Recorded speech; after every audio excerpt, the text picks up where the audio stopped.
Mr. Speaker, when the land use framework that is based on regional planning was first approved as government policy in 2008, a timeline was set for the implementation where 7 regional plans were to have been completed by 2012. Now, unfortunately, 10 years after approval, according to the government website, only 2 out of 7 regional plans have been completed, and 1 more is only part-way completed. To the Minister of Environment and Parks, why is the Land Use Secretariat Division taking so long to get these tasks accomplished, and when will they all be completed, please? The Honourable Minister of Environment and Parks. Well, thank you, Mr. Speaker, and the member is quite right that land use planning does take time, and it is a good tool when used appropriately, when resourced appropriately, Mr. Speaker, and that's why we're taking the time to get it right. The member is quite right that, of course, we have the Lower Athabasca Regional Plan in place, the South Saskatchewan Regional Plan, and we're moving forward with the North Saskatchewan, Mr. Speaker. These things do take time and they take resources, Mr. Speaker. You know what wouldn't help with that is for several $billion worth of cuts. Supplemental. Well, Mr. Speaker, given this delay in the regional plans is very problematic, and given that the new Municipal Government Act bills that just recently passed now require all municipalities to do municipal development plans and intermunicipal collaboration frameworks, and given that those MDPs and ICFs must be in agreement with the regional plans, and given that only 2 out of 7 regional plans have been completed, to the Minister of Municipal Affairs, how can municipalities possibly comply when there are no regional plans for their region?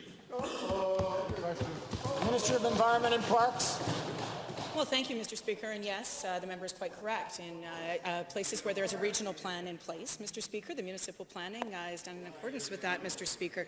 The fact of the matter is, Mr. Speaker, that we inherited a situation in particular with the Lower Athabasca Regional Plan that had a number of problems with it. It was subject to a judicial review, Mr. Speaker. And why? Because Conservatives did not take the concerns of Indigenous peoples anything approaching seriously, Mr. Speaker. And so we have approached this problem in a thoughtful and balanced way, Mr. Speaker, and we're going to move forward with those communities to make sure that they are meaningfully consulted and involved in this process.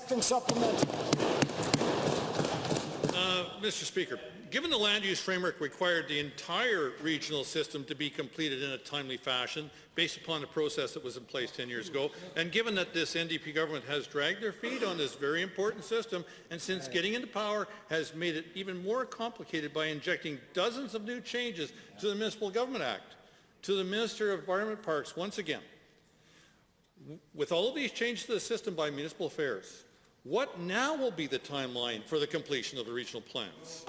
The Minister. Thank you, Mr. Speaker. And of course, we do have a review of the Lower Athabasca Regional Plan underway right now. We have moved forward with a number of the different aspects of the South Saskatchewan Regional Plan, which were in fact unfinished business by the previous government, Mr. Speaker, and we're moving forward with the North Saskatchewan Regional Plan as well. Mr. Speaker, these things do take time. They take even more time if you're going to eviscerate the public service, Mr. Speaker, and cut to the bone the operations and the monitoring and the various aspects of the Environment and Parks, Mr. Speaker, budget, which is, of course, what the Conservatives have put forward as something approaching thoughtful public policy.